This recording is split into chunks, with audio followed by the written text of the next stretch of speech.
Soon afterwards, he went to a town called Nain, and his disciples and a large crowd went with him. As he approached the gate of the town, a man who had died was being carried out. He was his mother's only son, and she was a widow. And with her was a large crowd from the town. When the Lord saw her, he had compassion for her and said to her, "Do not weep." Then he came forward and touched the bier, and the bearers stood still. And he said, "Young man, I say to you, rise." The dead man sat up and began to speak, and Jesus gave him to his mother. Fear seized them all, and they glorified God, saying, "A great prophet has risen among us, and God has looked favorably on his people." This word about him spread throughout Judea and all the surrounding country.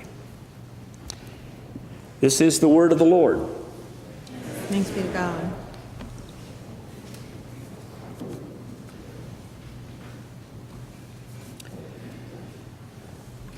When I was growing up, there was a gentleman in my congregation by the name of Judd Loud. He was the CEO of a local company, and he was a polo expert. He played every Sunday afternoon at Mohawk Park, and I barely knew what polo was. It looked like croquet on horseback to me. But it was something that people of a particular class, when I was growing up, played. He also happened to have been one of my Sunday school teachers. And one very difficult week, Judd passed away. And my mother announced it to me one day that Judd had died, and that his funeral was on Saturday. I hated going to funerals as a young man, and I disliked even more having to lose my Saturday.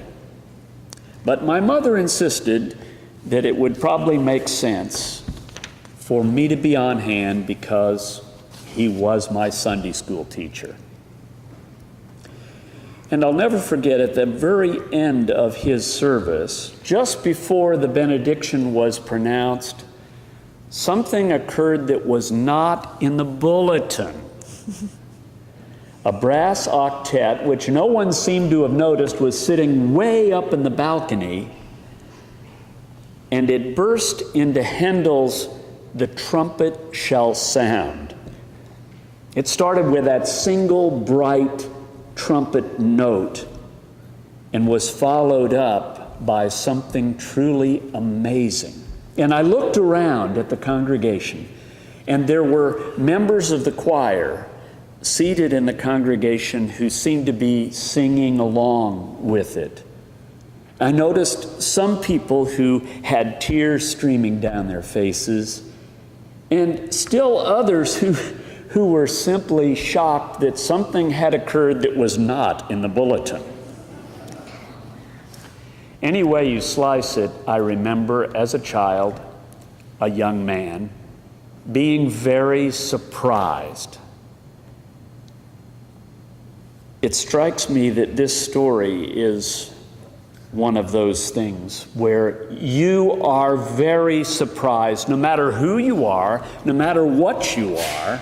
If you had been present for this event, it would have surprised you.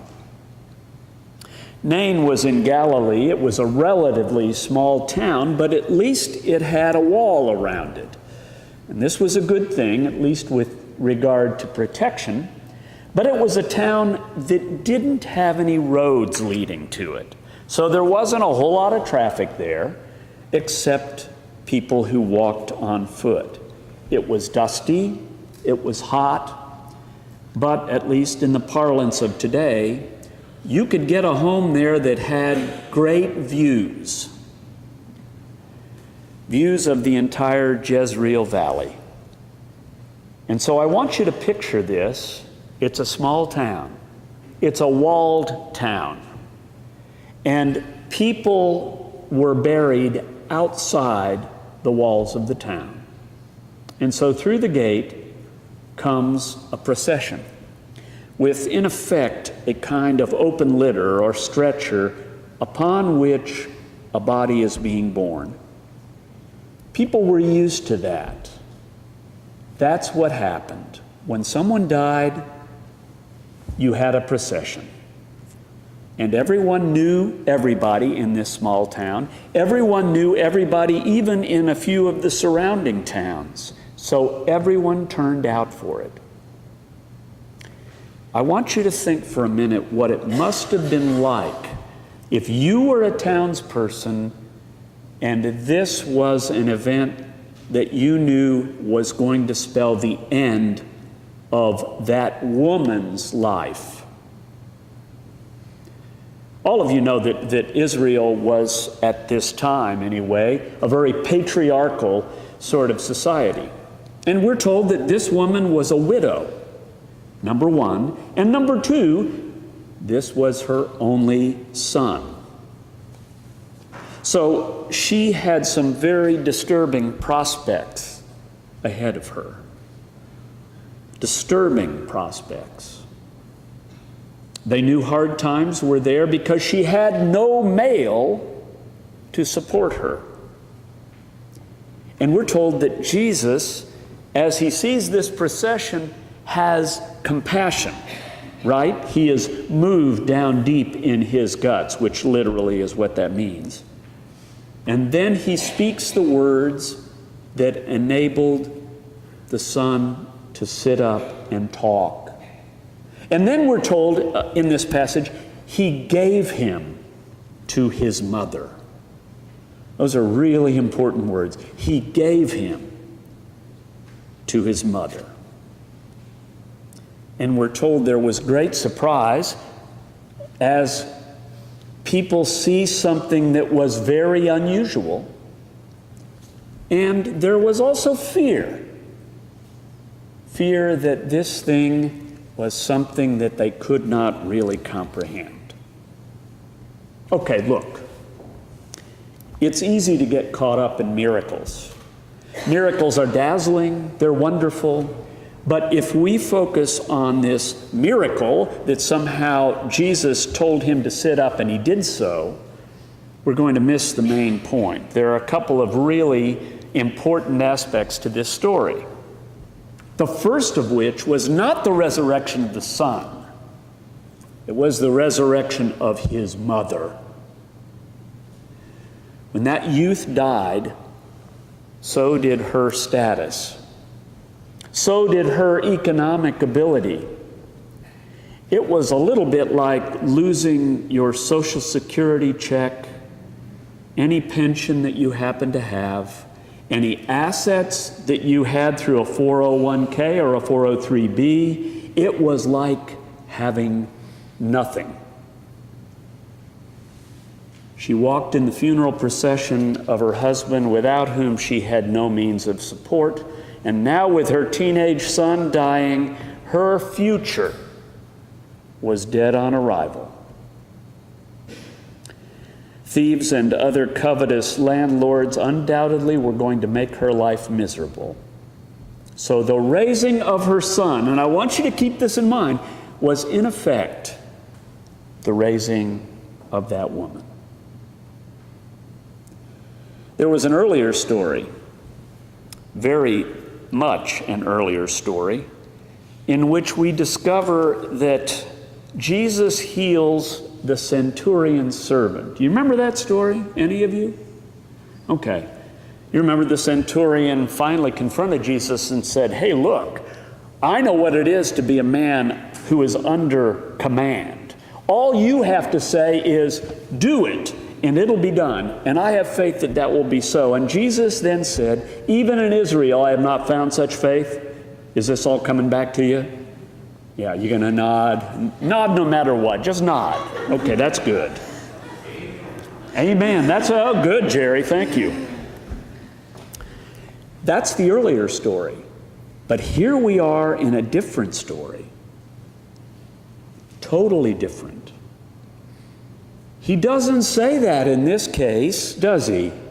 Because there's absolutely no evidence at all that this woman had any faith. Did she ask Jesus to help her son? No. She not only didn't ask, she didn't say thank you when he did it. And my hunch was that she was so astounded, she was so taken up with what she needed to experience, she couldn't say anything.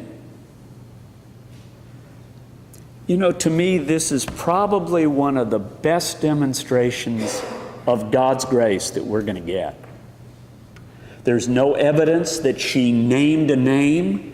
There's no evidence that she believed that Jesus was the Son of God. There's no evidence that she believed Jesus was the Messiah. None. There was a gentleman who was part of this congregation for a period of time, and he passed away. And his wife was a non-churchgoer. And the sons came to me and said, "You really need to make sure that my mother gets to church." And I said, "Sure, we'll take care of that. We'll do what we can." "Yes," said the son, "because she has not named the name of Jesus." I didn't say anything. That was not the time or the place to argue theology with someone. The distinction that's going on here is between grace and faith. Grace is something that God gives us. We don't mint it. It's not part of our vocabulary. Faith is what we do by trusting, even when things are difficult, by trusting, even when there's no real evidence for us, by trusting. Grace is God's free gift to us. Do you believe it? Okay. If it's free, there are no strings attached to it. Oh, no, you've got to name the name. Wrong! The grace comes to us free. And those of us who are believers have a tremendous responsibility. Our faith, which comes after that grace, is part of what aims us toward the responsibility of being able to share who we are, without rigid rules of naming the name, but to be unafraid, and this is the key point, unafraid to share the faith that is within us if we're asked. To be unafraid, to be ready at any moment to share who we are and what our experience of grace has been.